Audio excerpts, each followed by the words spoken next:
저는 경기도 파주에 살고 있는 30대 여자입니다. 작년 설 명절 때 시댁에서 안 좋은 일을 겪었던 적이 있어서 사연을 신청하게 되었습니다. 남편과 결혼 생활한 지 2년의 시간 동안 가장 힘들었던 건 며느리로 들어온 저를 너무 싫어했던 형님과의 관계였어요. 한 가족의 구성원으로 받아주지 않고 얼굴만 보면 제가 싫다는 표현을 상당히 많이 했었습니다.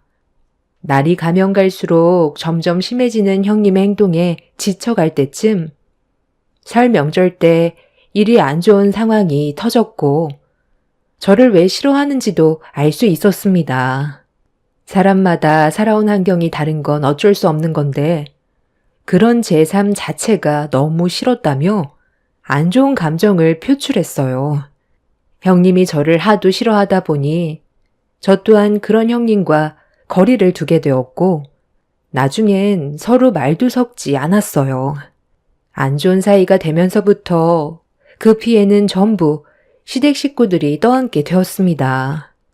보통 다른 집안 같은 경우 시어머니와의 관계가 안 좋아서 힘들어하는 경우가 많다던데 저는 특이하게도 형님과 사이가 너무 안 좋았어요.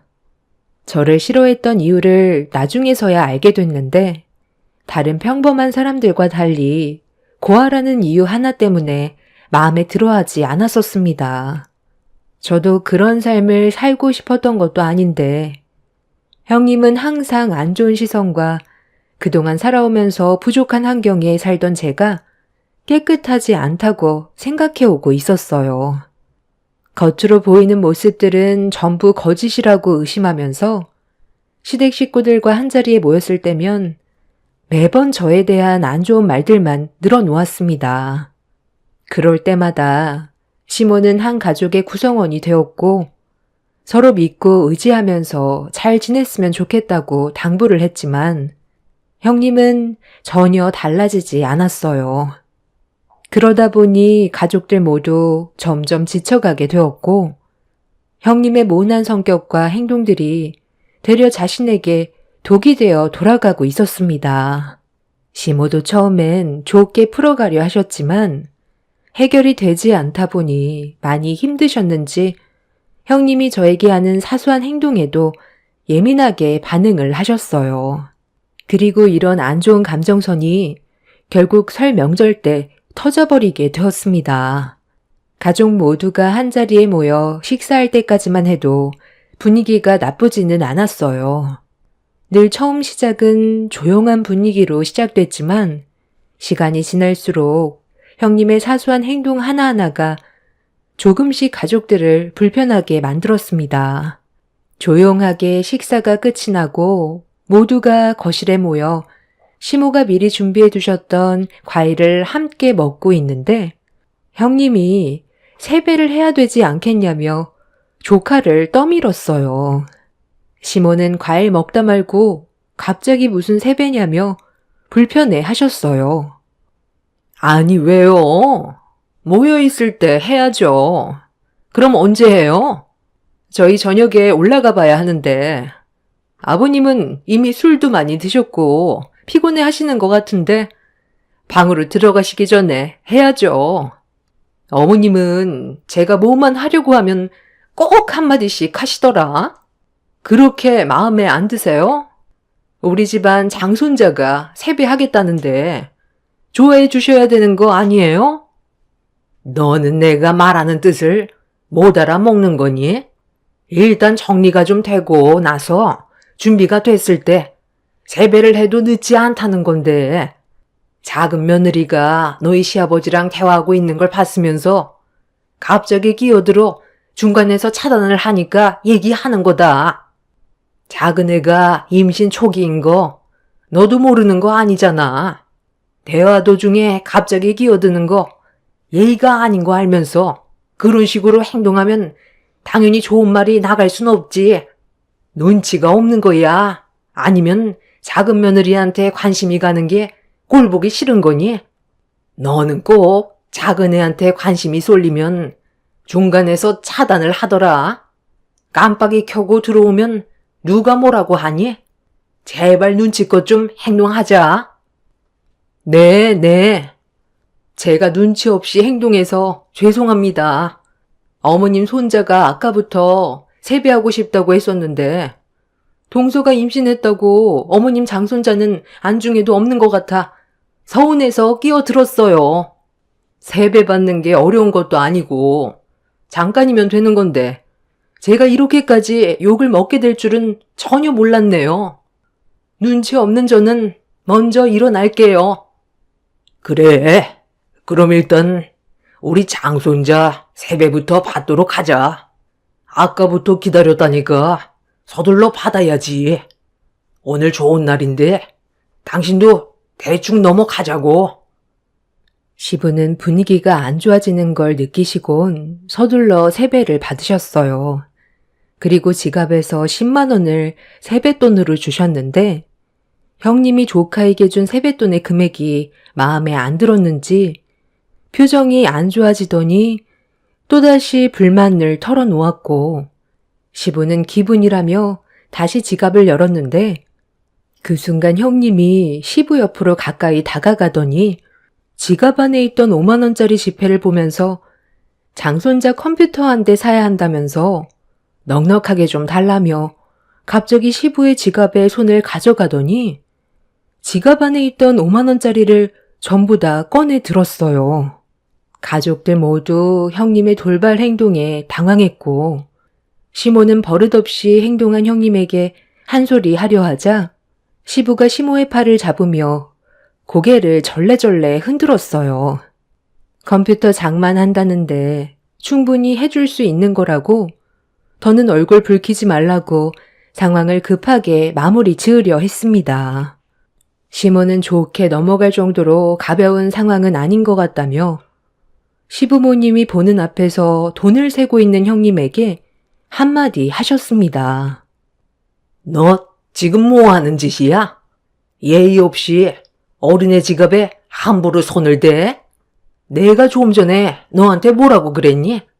예의 없이 행동하지 말라고 그랬지? 아무리 버릇이 없어도 그렇지. 어떻게 시애비 지갑에 함부로 돈을 꺼내 어른들이 보는 앞에서 돈을 세고 있어? 이러니까 네가 욕을 얻어먹는 거다. 우리 집안 며느리로 들어온 지 하루 이틀 된 것도 아니고 10년이나 됐으면 눈치라도 있어야지. 어떻게 그때나 지금이나 너는 달라진 게 하나도 없냐? 당장 이리 내놓거라. 아니, 아버님이 괜찮다잖아요. 어머님 손자가 컴퓨터가 필요하다는데 이렇게까지 화내시면 기분 좋으세요? 아버님 지갑에서 제가 돈을 확 뺏은 것도 아니고 애교 부리면서 가져간 거잖아요. 어머님이 충분히 이해해 주실 수 있는 상황 아니에요? 왜 항상 저한테만 뭐라고 하시는 건데요? 어머님 잔소리 지긋지긋하다고요. 동서한테는 맨날 좋은 말만 해주고 저는 사소한 행동조차도 마음에 들어하지 않으시는데 정말 숨 막혀서 못 살겠어요. 어머님이랑 얼굴 안 보며 살고 싶다고요. 나이를 헛먹었구만. 네가 그 모양 그 꼴이니 애가 뭘 보고 배우겠어? 앞으로가 막막하다 막막해. 내 얼굴 보고 싶지 않으면 다음부터 오지 마라. 나는 너 얼굴 보고 싶은 줄 아니? 맨날 불만 투성해. 예의라고는 눈꽃만큼도 없고 거기에다가 질투는 또 왜 이렇게 많은지. 작은 애와 조금만 대화 나누려 하면 끼어들어서 차단하고 이게 애지 어른이야? 처음에는 그래도 이 정도까지는 아니었는데 너는 어떻게 매번 얼굴 볼 때마다 나이를 거꾸로 먹는 거 같냐? 시애미가 말하고 있는데 어딜 가는 거야? 그 돈은 이리 내놓고 가거라. 너 지금 내 말 무시하니? 제가 오늘 나를 잡으려고 그러나? 아주 막 나가기로 작정을 했구만. 형님은 시모의 말을 더 이상 듣고 싶지 않았는지 자리에서 일어나 방으로 들어가 버렸어요. 시모가 시부 지갑에서 꺼낸 돈을 내놓으라고 했는데도 형님은 돈을 돌려주지 않고 방으로 들어갔어요. 컴퓨터를 하나 장만해주고 싶다고 미리 아버님한테 얘기해서 돈을 달라고 했다면 고민하지도 않고 주셨을 테지만 형님의 행동 방식이 문제가 되는 거였습니다. 애교를 부리면서 지갑에서 돈을 빼갔다 해도 아버님 지갑에 함부로 손을 대는 건 누가 봐도 잘못된 건데 그걸 서운하게 생각하는 형님이 저도 이해가 되지 않았어요. 가족들과 모임을 가질 때면 매번 살얼음판을 걷는 것처럼 불안했었고 조만간 엄청난 폭풍이 휘몰아칠 것 같아 걱정이 많았습니다. 그날 분위기는 좀처럼 회복이 되지 않았고 형님은 저녁이 될 때까지 방에서 나오지 않았어요. 저녁 식사 시간이 됐는데도 형님은 나오려 하지 않자 시모가 한숨을 쉬면서 형님을 밖으로 불렀고 억지로 나와서 그런지 입이 산만하게 튀어나와 있었어요. 시모는 더 이상의 안 좋은 분위기를 만들고 싶지 않았는지 최대한 침착하게 대화로 풀어나가셨어요. 시모는 얼굴 붉히면서 살고 싶지 않다며 행동을 하기 전에 한 번 더 생각하라며 상황을 좋게 마무리 지으셨고 형님도 좀 전에 있었던 일들에 대해서는 죄송하게 생각한다면서 일을 크게 만들지 않으려 했어요. 그런데 잠시 뒤 엄청난 사건이 터져버릴 거라곤 아무도 예상하지 못했어요. 저녁 식사를 끝낸 뒤 저는 설거지를 하고 있었는데 옆에서 도와주던 형님이 잠깐 자리를 비웠어요.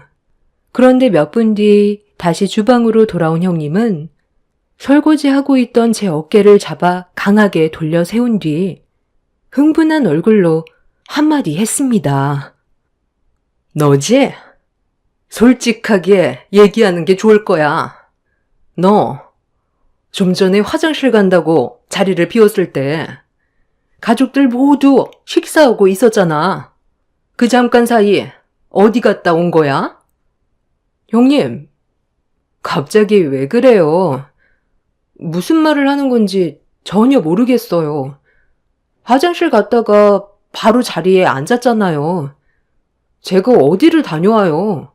화장실에서 볼일 보고 바로 주방으로 들어왔는데요. 흥분하지 말고 제가 상황을 이해할 수 있게 설명을 좀 해주세요. 뭐 때문에 그러는 건지 모르겠지만 저와는 연관이 없는 것 같아요.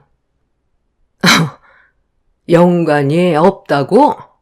아까 밥 먹을 때 너만 자리를 비웠었는데 어떻게 연관이 없을 수가 있어? 내 방에 들어왔잖아. 마지막으로 기회 주는 거야. 네가 가져갔지? 아니, 무슨 마지막 기회요. 그리고 제가 뭘 가져갔다는 건데요? 무슨 말을 하는 건지 하나도 모르겠어요. 제가 형님 방에서 뭘 가져가기라도 했다는 건데요.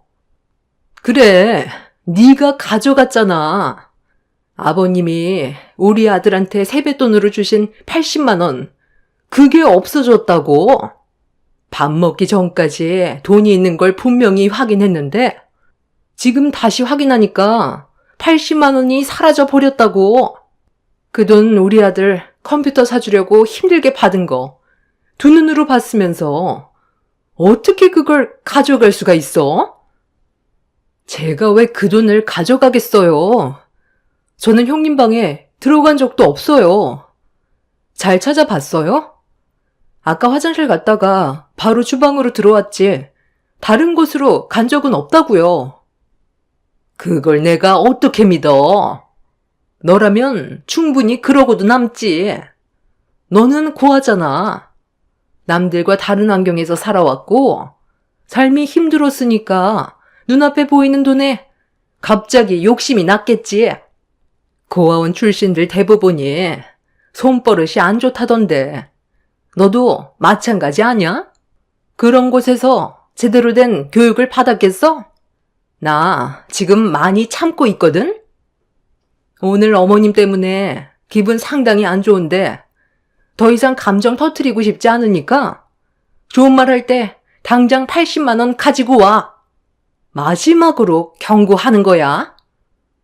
형님, 지금 오해를 한 것 같은데요. 저는 형님 방 근처에도 간 적이 없어요.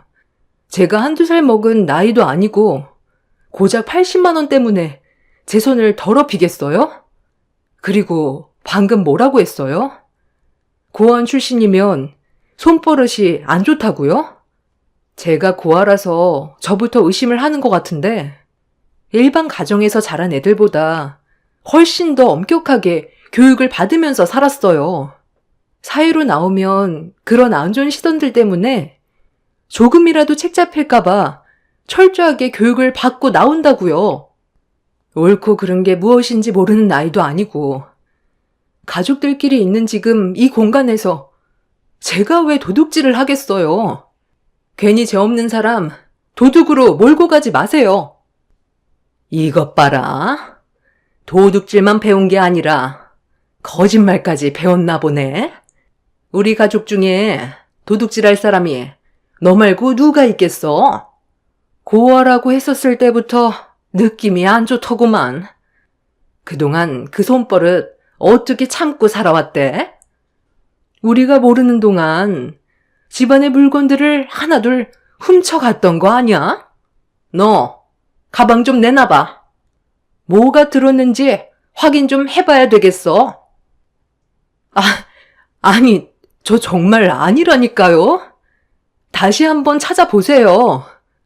아니면 가족들 모두 모아서 돈이 없어졌다고 물어보면 되잖아요. 아주버님한텐 물어봤어요? 그냥 딱 봐도 네가 훔쳐갔는데 어디서 잔머리를 굴리고 있어? 가방 내놓으라니까. 얼굴 표정 관리가 안 되네. 다른 사람은 속여도 나는 절대 못 속여. 우리 아들 컴퓨터 살 돈 80만 원 당장 내놔. 이 손버릇 고약한 고아녀나. 그동안 내가 너 때문에 얼마나 많은 스트레스를 받아왔는지 알아? 당장 토해내라고. 형님은 설거지 중이었던 저를 고아라는 이유 하나로 도둑으로 몰고 가더니 머리채를 잡아 사정없이 흔들었어요. 임신 중이었던 저는 순간적으로 너무 놀라 비명을 질렀고 주방이 난장판이 될 정도로 형님의 손에 끌려 다녔습니다. 저는 배가 모서리에 부딪히기라도 할까봐 무서워서 양손으로 배를 움켜쥐었고 형님한테 뱃속의 아이가 위험해질 것 같다고 얘기했는데도 제 말은 아예 들으려 하지 않았습니다. 하필 그때가 이장님이 명절 음식 나눠주신다고 오셔서 가족들 모두 마당으로 나가 있던 상황이라 도움을 요청해도 밖에서 들리지가 않았는지 아무도 집 안으로 들어오지 않았어요.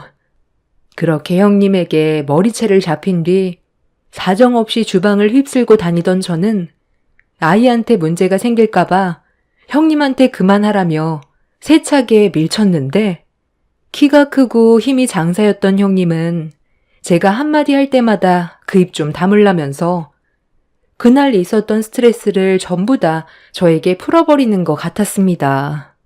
그렇게 한참 동안 제 머리채를 잡고 흔들던 형님은 체력이 많이 빠졌는지 거친 숨을 고르며 잠깐 멈췄는데 그 순간 뒤에서 시모가 형님이 제 머리채를 잡는 모습을 보시곤 양손에 들고 있던 명절 음식을 바닥으로 떨어뜨렸어요. 뒤이어 가족들이 줄지어 들어왔고 흥분을 가라앉힌 형님은 그제야 상황 파악이 됐는지 급하게 제 머리채를 잡고 있던 손을 놓았지만 이미 난장판이 되어버린 주방과 만신창이가 돼서 배를 움켜쥐고 있던 저를 보곤 시모는 이성을 잃어버려 형님의 머리채를 잡아 물이 가득 들어있던 개수통에 머리를 쳐박아 버렸습니다. 형님은 그럴 만한 이유가 있었다며 자기 말 좀 들어달라고 했지만 형님보다 더 힘이 장사였던 시모는 들을 필요도 없다면서 형님의 머리를 개수통에 넣었다 뺐다를 반복했어요. 뒤이어 주방으로 들어왔던 가족들이 시모를 뜯어 말렸고 형님은 자기가 잘못한 게 아니라면서 제가 돈을 훔쳐가서 벌어진 일이라며 가식적인 눈물을 흘렸어요. 어머님은 제가 왜 이렇게까지 했는지 들어보려 하지도 않고 무작정 행동부터 옮기시면 어떡해요? 동서가 아버님이 주셨던 80만 원을 훔쳐갔다고요. 이래서 제가 고아 출신은 안 좋다고 했잖아요. 아까 식사할 때 혼자 자리에서 일어나 화장실 가더니 방에 들어가서 80만 원을 훔쳤다니까요. 그런데 계속 자기가 안 가져갔다고 거짓말을 하잖아요. 누가 봐도 동서가 가져간 게 확실한데 저한테 거짓말을 하니까 얼마나 화가 나겠어요? 그래서 머리채 잡았던 거예요. 너 만약에 작은 애가 그 돈 안 가져갔으면 지금 이 상황 어떻게 처리할 거니? 작은 애한테 80만 원이 있는 걸 확인한 것도 아닌데 너 혼자 단정지어서 홀몸도 아닌 임신한 몸인 작은 애한테 위험한 물건들이 가득한 이 주방에서 머리채를 잡고 난리를 피워? 일단 돈이 없어졌으면 가족들한테 먼저 물어봐야 하는 거 아니야? 아니, 100% 동서가 맞다니까요? 원래 고아 출신들은 어렸을 적부터 궁핍하게 살아왔었기 때문에 먹고 살아야 해서 손버릇이 고약하다고요. 동서가 딱 그런 케이스라고요. 눈앞에 80만 원을 받는데 얼마나 가지고 싶었겠어요. 제가 가방 좀 보여달라고 하니까 갑자기 당황하더니 말까지 더듬으면서 보여주지 않으려 했다고요. 내가 방금 너한테 작은 애한테 잘못이 없으면 어떻게 할 거냐고 물어봤지? 네가 저지른 행동에 대한 잘못은 조용히 넘어가지 않을 거고 그에 따른 처벌도 감수해야 될 거야. 경수야, 작은 애가 돈을 가져가지 않았다는 걸 네가 어떤 상황이었는지 전부 다 설명해 줘라. 명절날 콩밥 좀 먹어봐야 정신 차리지? 저녁 식사하기 전에 내가 당신한테 말했던 거 기억 안 나? 아까 당신이 지갑에서 가져간 그 돈 돌려드리자고 했었잖아. 방식이 달랐었고 그런 문제로 안 좋은 상황까지 온 거니까 내가 다시 드린다고 했었는데 나한테 뭐라고 그랬어? 이미 손에 들어온 돈인데 뭐하러 주냐고 화냈었지? 나도 웬만한 건 참는데 허락도 없이 아버지 지갑에 손을 넣어 돈을 빼는 행동은 분명 잘못된 거고 돌려드리는 게 맞는다고 생각했기 때문에 그 돈 다시 어머니한테 돌려드렸었어. 컴퓨터야 내가 사주면 되는 거고 이런 문제로 얼굴 붉히는 게 싫어서 다시 드렸는데 어머니는 그래도 가져간 거니 컴퓨터 사주라면서 받지 않으시더라고. 그래서 다시 방에 들어가 돈을 당신 가방 안에 넣으려 했는데 그때 마침 이장님이 들어오셔서 급하게 밖으로 나가느라 돈을 내 주머니에 넣어놨었거든. 그런데 그 잠깐 사이에 이런 일이 벌어진 거야. 돈이 없어졌으면 일단 나한테 먼저 얘기해야 되는 게 맞는 거 아니야? 당신은 재수 씨가 고아였고 마음에 안 드니까 먼저 의심을 한 거고 아니라는 말을 했는데도 아예 들으려 하지도 않았잖아. 왜 이렇게 생각 없이 행동하는 거야? 재수 씨보다 나이도 훨씬 많은 사람이 어른답지 못한 행동을 왜 계속 하는 거냐고. 이제 어떻게 할 거야? 자, 봐봐. 내가 돈을 가지고 있잖아. 당신 처음부터 계속 잘못을 해와놓고 왜 재수 씨한테 탓을 돌리는 건데? 아니, 당신이 그 돈을 왜 가지고 있어? 나한테 미리 말을 했어야지. 나는 그런 사실도 전혀 모르고 있었잖아. 한마디라도 더 해줬으면 이런 일은 없었을 거라고. 큰아들이 네가 한 행동 때문에 얼마나 마음에 걸렸으면 돈을 돌려주려 했었겠어. 그래도 상식적으로 생각을 해봐라. 돈이 없어졌으면 먼저 누구한테 물어봐야 돼? 좀 전에 그런 대화를 나눴던 네 남편한테 물어봐야 되는 게 맞는 거잖아. 고아 출신이면 앞뒤 무시하고 무작정 머리채부터 잡아도 된다는 거야? 아주버님 손에 들려있던 돈을 본 형님은 동공이 흔들렸고 온 가족의 따가운 시선에 상황을 수습하려 했지만 이미 돌이킬 수 없게 되어버렸습니다. 형님은 오해를 만든 아주버님 때문에 벌어진 거라면서 급하게 그 자리를 회피하려고 방으로 들어가더니 짐을 싸가지고 나와 도망치려 하고 있었어요.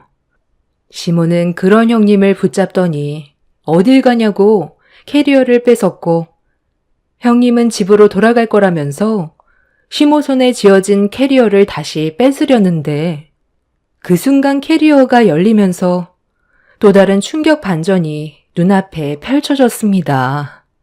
캐리어 안에 물건들이 밖으로 튀어나왔는데 바닥에 흩어진 금품들이 눈에 들어왔어요. 아니, 이게 왜 너한테 있는 거냐? 아니, 정말 어이가 없네. 작은 애를 도둑으로 몰더니 내 금품들은 왜 여기에서 나온 거냐고? 이것도 작은 애가 꾸민 일이라고 말할 거니? 그거요? 좀 전에 어머님이 마당으로 나가셨을 때 방문이 열려있길래 닫으려 했는데 화장대 위에 액세서리가 너무 이뻐서 잠깐 착용해 봤거든요. 그런데 며칠 뒤에 제가 중요한 모임이 있는데 그때 착용하고 나가면 괜찮을 것 같아 며칠만 쓰고 다시 돌려드리려 했었어요. 가족들끼리 그 정도는 할 수 있잖아요. 내가 이 액세서리 찾고 있었다면 너는 또 작은 며느리를 범인으로 몰고 가려 했었겠네. 고아 출신 들먹거리면서 방금처럼 똑같이 행동했겠지. 어머님은 저를 뭘로 보고 그렇게 판단하세요? 좀 전에 있던 상황은 충분한 오해의 소지가 있던 거라고요. 이건 그냥 제가 잠깐 빌려던 것 뿐이었어요. 나는 너를 절대로 용서할 수가 없을 것 같다. 아무리 가족이라 해도 봐줄 수 있는 것도 한계가 있거든.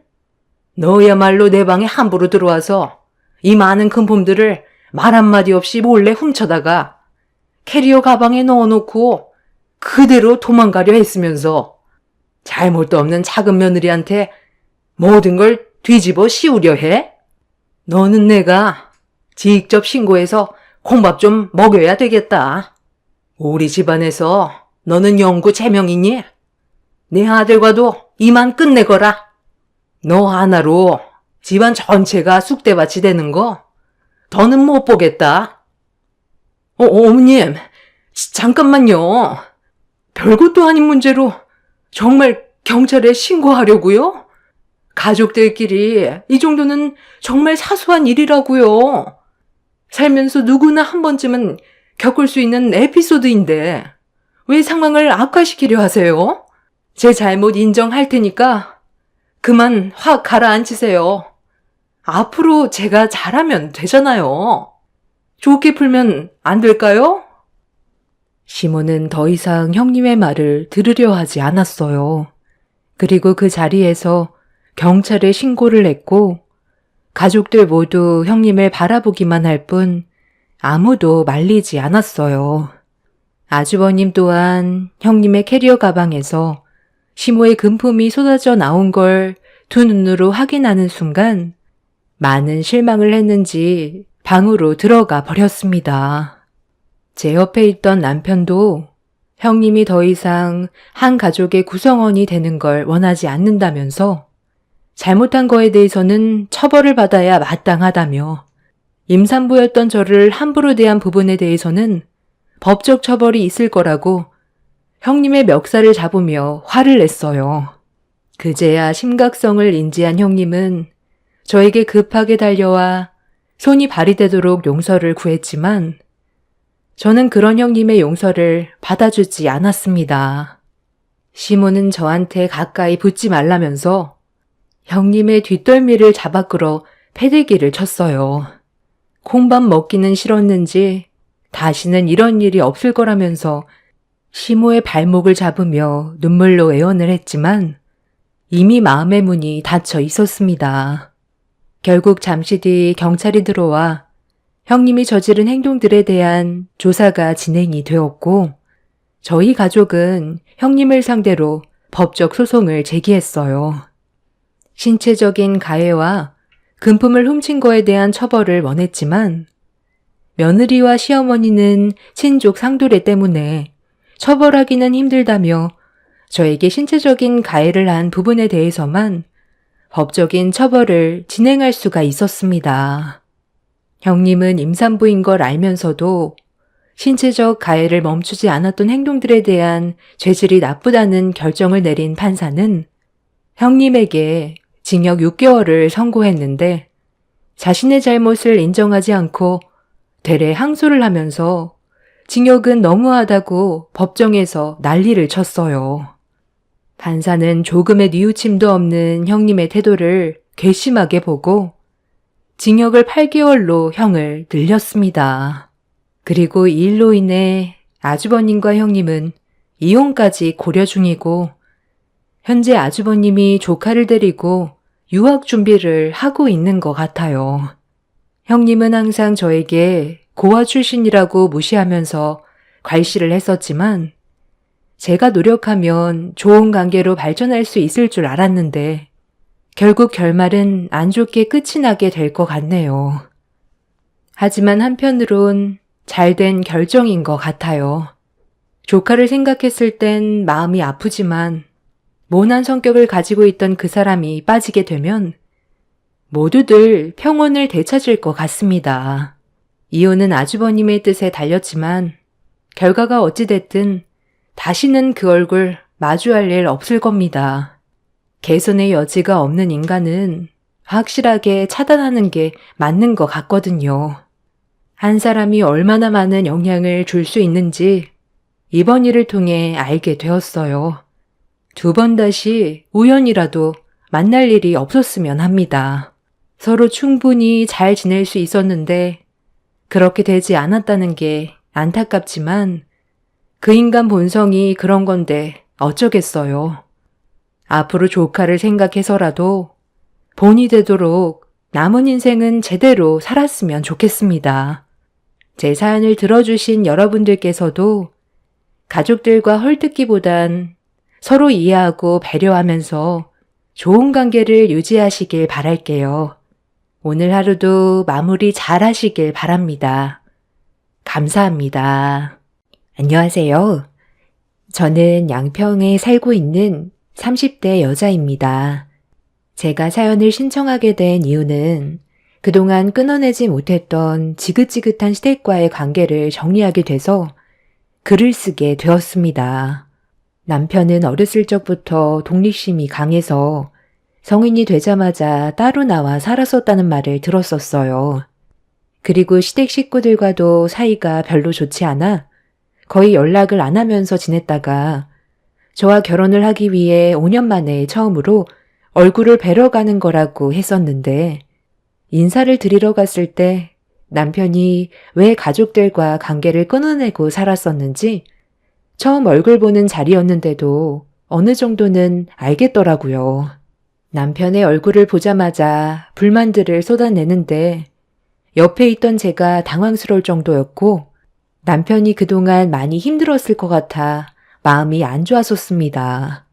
장남이었던 남편이 시댁에서 빠져나왔던 이유는 돈만 벌어다 주는 기계로 생각하고 있었고 아직 결혼을 하지 못한 시동생도 시부모처럼 성격이 좋은 편도 아니었습니다. 저희 가족들과 전혀 다른 모습들을 보게 되니 제 마음이 안 좋더라고요. 이런 집안에서 어떻게 살아왔을지 상상하기 힘들 정도로 시댁 식구들의 말투는 비수를 꽂는 듯 평생 기억에 남을 상처를 남겨주었네요. 제가 여기 온 이유는 결혼식 문제 때문에 온 게 아니에요. 이제 이 사람과 결혼할 거니까 앞으로 다시는 연락하지 마세요. 아시겠죠? 그러니까 지금 내가 며느리로 인정해주지 않았는데도 허락 없이 결혼식을 진행하겠다는 거니? 이 여자한테 아주 제대로 콩깍지가 씌었구만. 네가 어디를 가든 애빈내가 찾을 수 있다는 거 뻔히 알 텐데 이런 식으로 나와봤자 좋을 거 하나 없는 거 알면서 결혼을 통보하러 와? 너 제정신이냐? 오늘 이 사람과 인사를 드리러 온 이유는 그래도 큰아들인 제가 결혼을 하겠다고 왔는데 좋은 말을 해주실 줄 알았어요. 그런데 제 얼굴 보자마자 뭐라고 하셨어요? 돈부터 달라면서요. 그동안 연락하지 않고 지낸 이유를 전혀 모르는 거예요? 그래도 5년 동안 얼굴 안 보고 살아왔으면 어느 정도는 제 입장을 이해해 주실 줄 알았는데 그때나 지금이나 바뀐 건 전혀 없네요. 어떻게 얼굴을 보자마자 돈부터 달라고 할 수가 있어요? 이 사람과 결혼하는데 말도 없이 식을 올렸다가 나중에 더 안 좋은 일이 생겨서 피해를 보게 될까봐 어쩔 수 없이 인사드리러 온 거였는데 정말 너무 하시네요. 그래도 처음 얼굴 보는 자리인데 이런 식으로 나오면 저희 집안을 뭐라고 생각하겠어요? 창피해서 얼굴을 들지도 못하겠다고요. 식은 제가 알아서 올릴 거니 평생 이렇게 사세요. 우리가 생활이 오죽 힘들었으면 돈부터 달라는 말이 나왔겠어? 네 동생이 너 대신 가장 역할을 해와서 여자는 아예 만나지도 못하고 살아왔었어. 그래, 맞아. 형 때문에 내가 왜 피해를 봐야 하는 건데? 가장 역할이 하고 싶지 않으면 먼저 태어나질 말던가. 형 대우는 받고 싶으면서 가족은 도와주기 싫어? 내가 그동안 가장 역할을 안 해왔어? 아니면 돈을 준 적이 없었어? 해달라는 거 다 해주면서 내 한 몸 희생하면서 살아왔었어. 그런데 방금 뭐라고? 내가 한 게 아무것도 없다고? 너는 꼴랑 5년 사회생활 했으면서 얼마나 대단한 일 했다고 지금 내 앞에서 생색내는 거냐? 나는 고등학교 졸업하자마자 사회생활 뛰어들었고 내 인생 희생하면서 살아왔었는데 고맙다는 말 한마디라도 해준 적 있었어? 두 분도 저에게 말 한마디 따뜻하게 건넨 적 단 한 번도 없었잖아요. 세월이 지나면 사람 성격도 바뀐다던데 어떻게 그때나 지금이나 달라진 게 하나도 없어요? 이런 식으로 저를 대하는 걸 보면 과거의 일을 후회하기는커녕 저에게 분노만 가지고 있었겠네요. 그러니 제 얼굴을 보자마자 그간 힘들었던 걸 보상받으려고 돈부터 달라고 했던 거 아니에요? 확실히 연을 끊던가 해야지. 정말 지긋지긋해요. 남편은 제 팔을 잡고 자리를 박차며 일어나더니 두 번 다시 얼굴 볼 일 없을 거라면서 시댁을 빠져나왔어요. 시모는 남편을 향해 집안 물건을 던졌고 그런 시모를 무시하며 차에 올라타 시댁을 빠져나왔습니다. 그렇게 남편과 지인들 위주로 조촐하게 식을 올렸고 저희 가족도 거의 가족들 위주로만 소박하게 식을 진행했어요. 남편의 가족은 자리에 없었지만 차라리 남편의 판단이 잘한 결정이라고 생각했었습니다. 만약 시댁 식구들이 한자리에 있었다면 안 좋은 분위기가 이어질 게 뻔했고 저희 부모님께 시댁 식구들의 모습을 보여주고 싶지 않았어요. 부모님께 남편이 좋은 사람이라는 걸 각인시켜주기 위해 많이 노력했었는데 한순간에 물거품 되는 그런 상황을 만들고 싶지 않았던 터라 저 또한 잘한 결정인 것 같았습니다. 저희 부모님께서도 남편 입장에 대해 충분히 이해해 주셨고 그렇게 큰 문제 없이 결혼식은 마무리할 수가 있었어요. 남편이 혼자 힘으로 마련한 신혼집에서 새 출발을 시작했고 행복한 신혼생활을 즐기면서 하루하루 행복하게 잘 살아왔었어요. 그런데 며칠 뒤 초인종 소리가 울리길래 인터폰을 확인해 봤는데 충격적이게도 시부모님과 시동생이 현관문을 두드리고 있었어요. 남편은 일을 하고 있었는지 제 전화를 받지 않아 고민 끝에 문을 열어드렸고 시댁 식구들과 두 번째 만남을 가지게 되었습니다. 제 인사는 받지도 않고 거실로 들어오더니 거실 소파 위에 걸려져 있던 결혼식 사진을 보던 시모는 썩은 미소를 보이면서 저에게 한마디 했어요. 분위기는 인사를 드리러 갔을 때와 다르지 않았죠. 우리 없이 결혼식 올리니까 좋았니? 아무리 등을 돌리고 산다 해도 결혼식만큼은 우리를 불렀어야지. 그래도 낳아준 부모가 참석해줘야 되는 게 도리 아니니? 너희 부모님도 모르는 상황이 아니었을 텐데 전혀 문제 삼지 않고 결혼식을 진행시켰다는 건 우리 집안과 안 좋은 관계를 형성하겠다는 거잖아. 그건 오해세요. 저희 가족들도 이런 상황을 심각하게 받아들이고 있었지만 그 사람 의견을 제일 중요하게 생각했고 최대한 존중해줬기 때문에 식을 올렸던 거예요. 그런데 여긴 어떻게 알고 오신 거예요? 그이가 말해준 적도 없을 텐데요. 설마 뒷조사 같은 거 하신 거예요? 오늘 왜 오신 건데요? 내가 저번에 얘기했을 텐데 아무리 벗어나려 해도 내 손바닥 아니라고. 사람 하나 찾는 게 어려운 줄 아나 본데 법적으로 내 아들이기 때문에 조금만 움직여도 쉽게 찾을 수가 있다. 결혼식 끄고 우리가 가지 않았던 이유는 건강상의 문제가 좀 있기도 하지만 가봤자 얼굴만 붉힐 테고 우리도 그런 감정 소모하고 싶지 않아 그냥 가지 않았던 거다. 그 대신 편안하게 식을 올릴 수 있게 해줬으니 그만한 대가는 지불해야지. 5년간 연락 끊고 금전적 지원 또한 전혀 지원을 해주지 않아. 우리 작은 아들만 고생했으니까 큰아들이 이제 집안의 가장 역할을 다시 해야 되지 않겠어?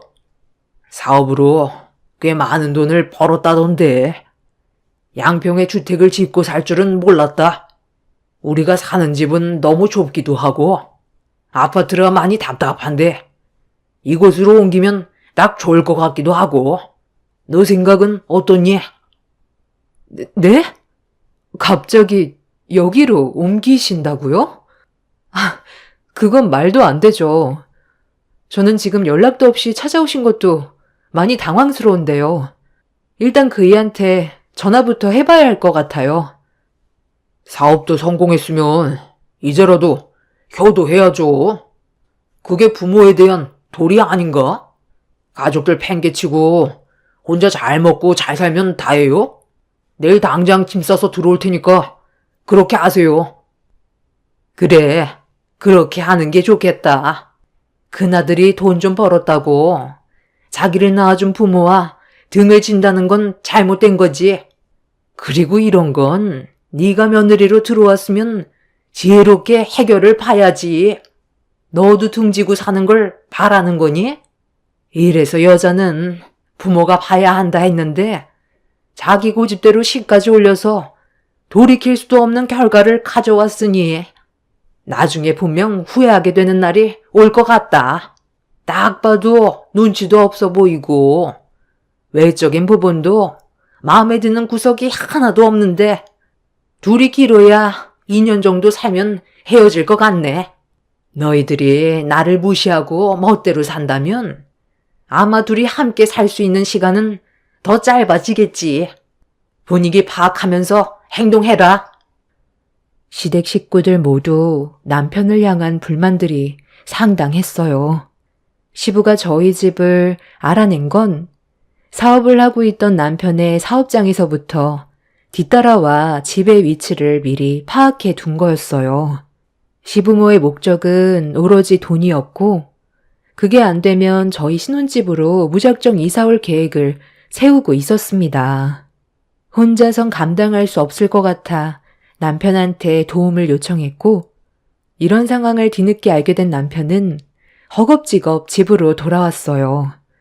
이미 시부모와 시동생이 집안을 한번 휘저어서 난장판을 만들어 놓았고 한 바퀴 둘러본 시모는 주방 쪽으로 들어가 냉장고 안에 있던 과일들을 전부 다 꺼내 거실로 가지고 나와 TV를 즐기고 있었습니다.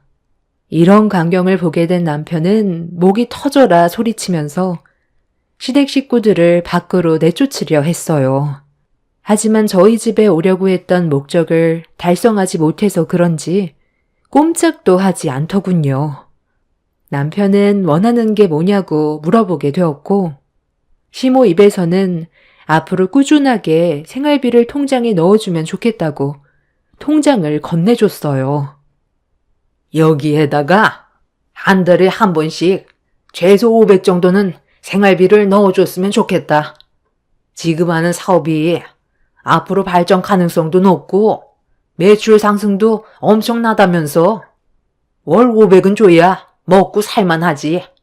그 정도 맞춰주면 앞으로 너를 귀찮게 하지도 않으마. 너 동생이 5년간 연락 끊고 지냈을 때 얼마나 많은 희생을 했었는지 아니?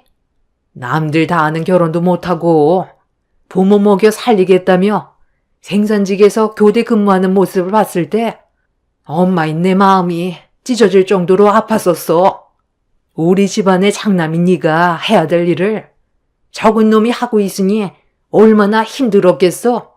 너는 이제 결혼도 했고 사업도 안정적으로 운영이 되고 있으니 이제는 해야 될 도리 하거라. 어머니는 저를 낳아주신 이유가 뭐예요? 돈 벌어다 주는 기계가 필요했던 거예요? 20살 때부터 쉬지 않고 일해왔었어요. 두 분 다 경제적인 활동 충분히 하실 수 있는 거 알고 있었는데도 손가락 하나 까딱하지 않고 제가 벌어오는 돈으로만 생활했잖아요. 아버지는 뒤에서 뭘 하셨는데요?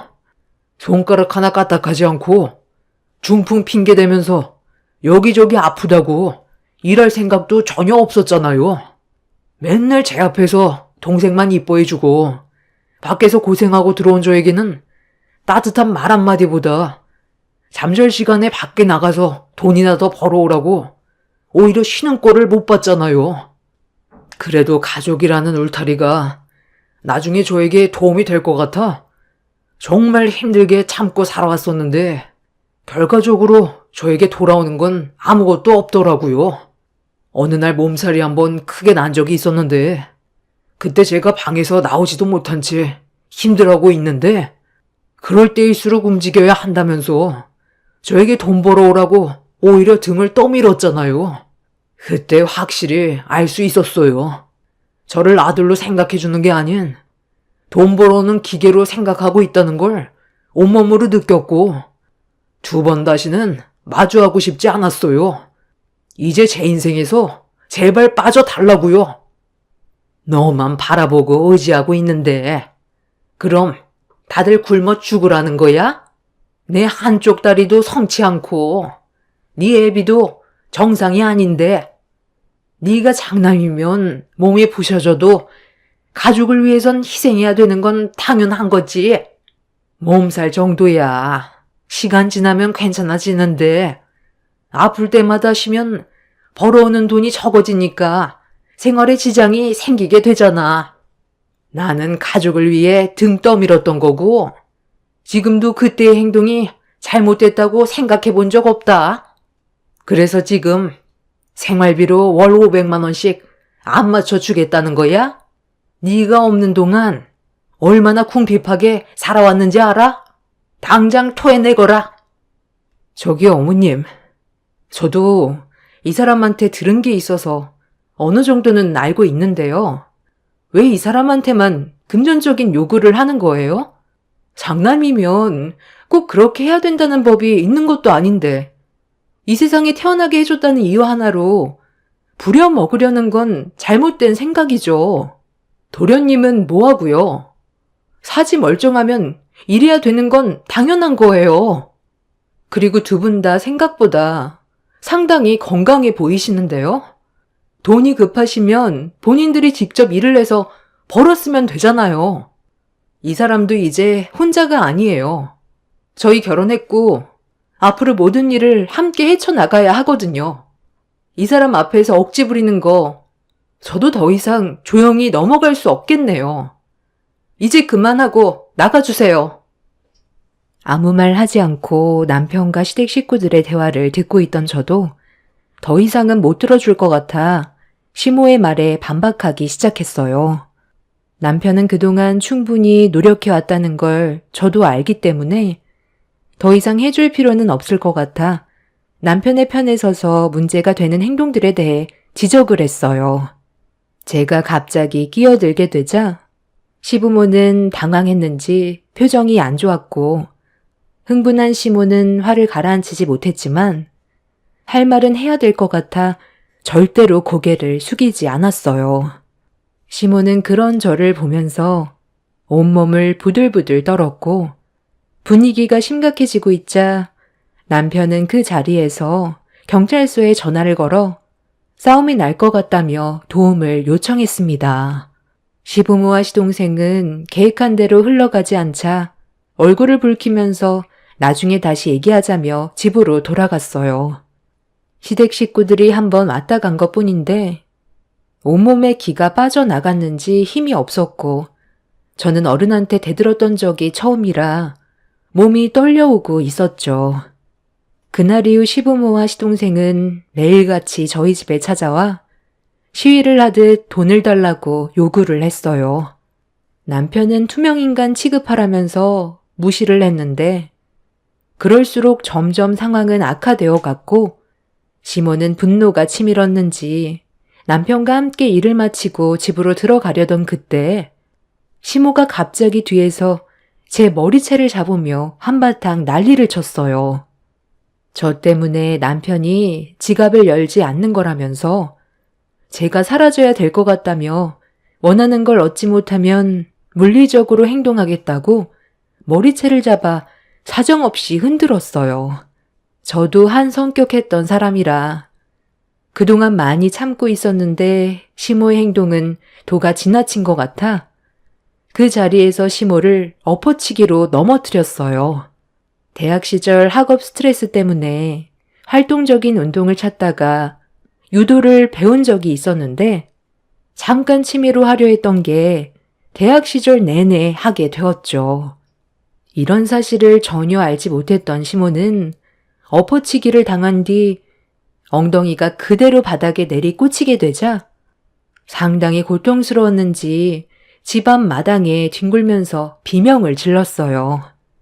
시동생은 뭐 하는 짓이냐고 저를 향해 걸어오길래 제가 다시 포즈를 잡으니 접근하지 못하고 시모를 부축해 주었습니다.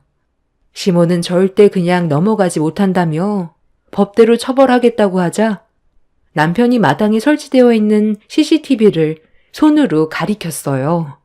남편도 원하는 바라며 법적으로 해결하는 게 좋겠다면서 변호사 선임할 돈은 있냐고 목소리를 높였고 분위기가 저희 쪽으로 기울자 시모는 후회할 짓 한 거라면서 저를 절대 용서하지 않을 거라고 노려본 뒤 그 자리에서 벗어났습니다. 그리고 그날 이후 한동안 저희 앞에 나타나지 않았고 남편은 시모가 제 머리채를 잡은 거에 대해 법적으로 소송을 제기할 거냐는 말에 그냥 넘어가기로 했어요.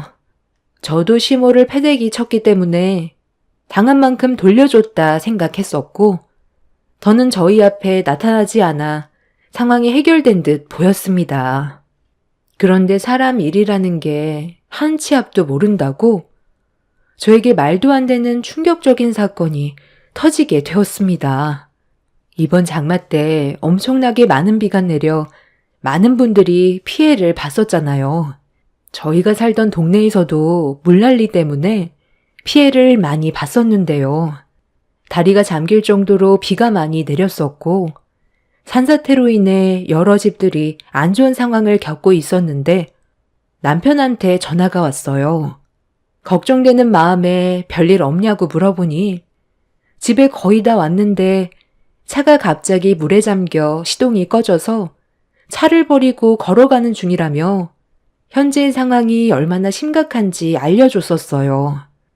남편은 거의 다 도착했으니 걱정하지 말라면서 전화를 끊었는데 한참을 기다려도 남편은 집에 오지 않았고 전화기는 꺼져 있는 상태였어요.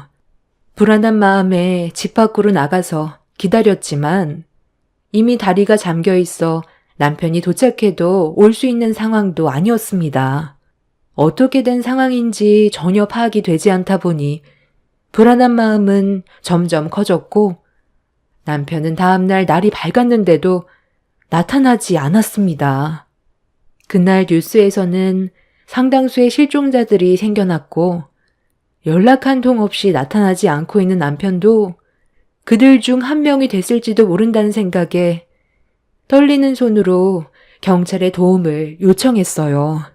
실종자들을 찾기 위한 수색 작업이 진행 중이긴 하지만 물이 빠지지가 않아 시간이 많이 소요될 것 같다며 연락을 기다리라고 했지만 집에서 남편이 오기만을 기다리기에는 상황이 너무 심각했던 터라 저는 다음날부터 밖에서 남편을 찾아다녔어요. 그리고 남편의 차가 떠내려가 전복되어 있는 걸 발견하게 되었고 그 주위를 한참 동안 찾아봤지만 남편의 흔적은 어디에도 보이지가 않았습니다.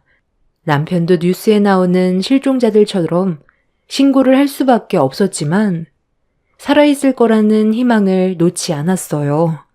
저 혼자 놔두고 갈 사람은 아닐 거라고 믿고 있었습니다. 그런데 제 앞에 금방 나타나 줄 것 같았던 남편은 하루 이틀이 지나고 어느새 일주일이라는 시간이 지나도록 나타나지 않았어요. 경찰분들은 아무래도 저희 남편이 물살에 휩쓸려 세상을 떠난 것 같다는 충격적인 말을 꺼냈습니다. 수색 작업은 계속되겠지만 일주일 동안 나타나지 않았다는 건 인정할 수밖에 없는 결과라며 저에게 절망을 안겨주었고 이 소식을 듣게 됐는지 시댁 식구들이 저희 집으로 급하게 달려왔어요. 시모는 저를 보자마자 달려들더니 자기 아들 살려내라며 머리채를 잡아 패대기를 쳤고 그 자리에 주저앉아 오열을 했어요. 시부는 경찰들과 대화를 이어나갔는데 실종된 지 일주일이 지났으면 생존 가능성은 없다고 봐야 할 것 같다며 세상 떠난 남편을 찾는 것도 쉬운 일은 아닐 거라고 시부와 한참 동안 대화를 이어나갔습니다.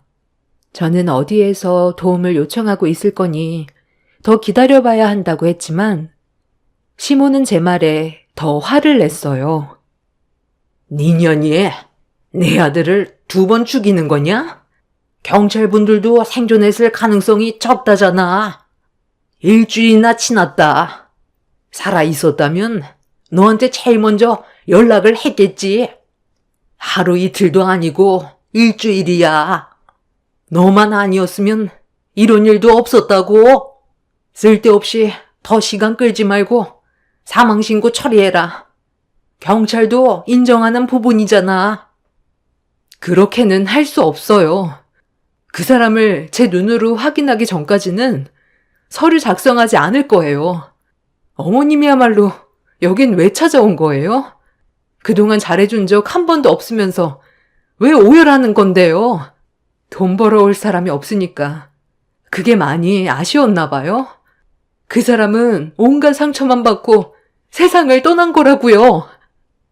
그래서 뭐 어쩌자는 건데? 결과가 나왔잖아. 생존을 했으면 연락이 왔겠지. 일주일 동안 어떠한 흔적도 없이 연락 한 번 없었다는 게 말이 되냐? 내 아들 사망신고 내가 직접 하겠다는데 네가 왜 하란 말아야? 결혼한 지 얼마 되지 않은 너한테 결정권이 있을 것 같아? 내일 사망신고 처리하지 않으면 내가 다음날 직접 하마. 이것도 최대한 배려해 준 거니까 이제 그만 고집 부려라. 그리고 너도 이제 살 길 찾아가. 여긴 우리 아들 집인데 네가 있을 곳은 아니지. 시부는 저를 집 안으로 들어가지 못하게 가로막았어요.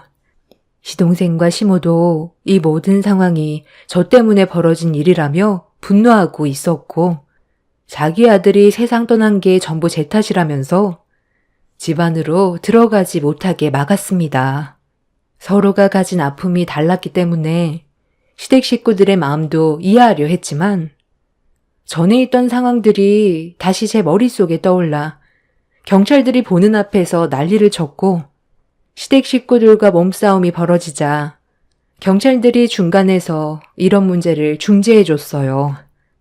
경찰은 사망 신고가 되지 않았고 법적으로 제가 남편의 배우자이기 때문에 이 집은 아직 제 권한에 있는 거라며 저를 집안으로 들여보내주었습니다. 시부모님과 시동생은 저를 상대로 법적 소송에 들어갈 거니 조만간 다시 얼굴 볼 일 있을 거라면서 그렇게 집으로 돌아갔어요. 믿을 수 없는 상황 속에서 사망 신고를 해야 되는 건지 혼란스럽고 너무 마음이 안 좋았어요. 이제 막 결혼 생활을 시작하게 된 저로선 엄청난 충격으로 다가왔었죠. 그리고 며칠의 시간이 더 지난 뒤 생존자들을 찾았다는 뉴스 소식을 들었지만 살아있다는 좋은 소식보단 안타깝게도 세상을 떠나게 됐다는 뉴스를 접하게 되었고 저는 정신이 반쯤 나가서 남편도 더 이상 돌아올 수 없을 것 같아 사망신고 절차에 대해 물어보려고 주민센터를 찾아갔는데 사인에 대한 정확한 서류들이 있어야 한다는 말에 침수로 인한 사고로 실종이 되었을 경우라도 남편의 존재가 확인이 되어야 한다는 말을 듣게 되었습니다. 사망신고가 급한 것도 아니었기 때문에 그 자리에 또 한참 서 있다가 다시 집으로 돌아왔어요. 그런데 집에 도착하는 순간 제 두 눈에 목격된 황당한 광경이 펼쳐졌고 시댁 식구들에게 뭐 하는 짓이냐고 소리를 질렀어요. 저희 집 대문에 남편 이름의 문패를 떼어내고 시댁 식구 이름의 문패로 싹 바꿔 놓았습니다. 시모는 저에게 다시는 자기 아들 집에 발붙일 생각하지 말라며 문 앞을 다시 가로막으면서 남편이 남기고 떠난 재산에 대한 소유권을 제기하고 있었습니다. 저는 문패를 떼어버리기 위해 시댁 식구들과 몸싸움을 벌였고 시부와 시동생은 그런 저를 강하게 밀어 넘어뜨렸습니다. 남편이 세상 떠난 것도 정신적으로 힘든데 시댁 식구들은 눈앞에 보이는 남편의 재산이 더 중요한지 기생충처럼 달라붙었어요. 이런 힘든 상황들이 결국 이성을 잃게 만들었는데 그 순간 갑자기 뒤에서 누군가 소리를 지르면서 바닥 보수 공사를 위해 쓰이던 불도저를 몰고 저희 집 대문을 향해 돌진하고 있었습니다.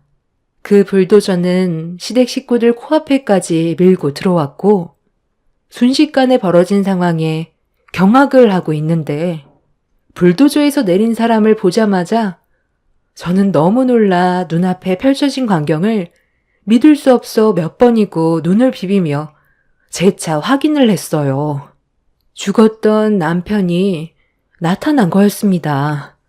제 속을 태우던 남편은 저를 부축해 일으켜준 뒤 시댁 식구들 앞으로 걸어가 시부와 시동생을 향해 사정없이 주먹을 올렸어요. 그리고 주머니에서 물건 하나를 들어 올린 뒤 남편의 한마디에 경악을 했고 옆에 있던 경찰들이 시댁 식구들을 포위했습니다.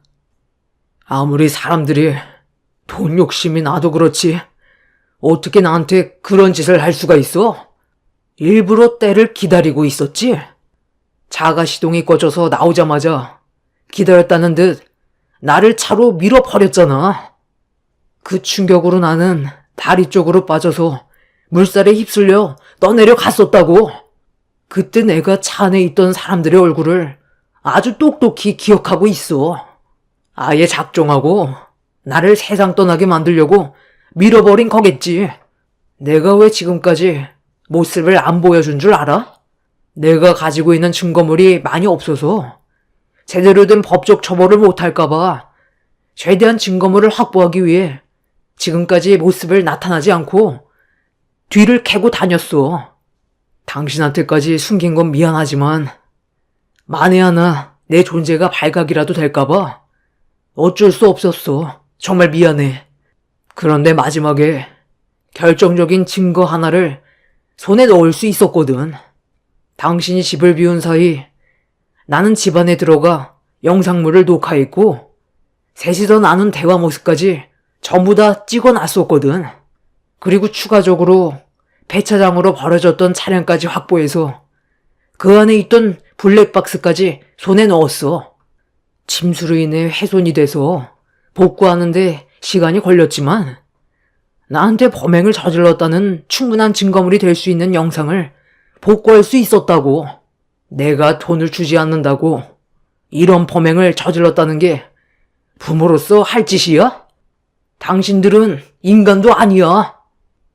남편이 가지고 있던 증거물은 경찰들에게 넘겨져 확인을 하게 되었고, 저도 영상들을 같이 보게 되었는데, 시부모와 시동생의 계획적인 범행들이 전부 들어 있었어요.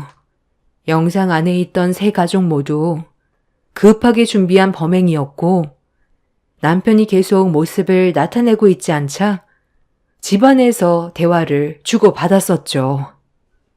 아버지, 정말 괜찮겠죠? 일주일이나 지났는데 나타나지 않는 걸 보면 분명 형은 이미 끝난 것 같은데. 그럼 형 사업은 제가 맡아서 하면 되는 거예요? 네가 어떻게 운영하냐? 그냥 처분하는 게 제일 좋은 방법이지.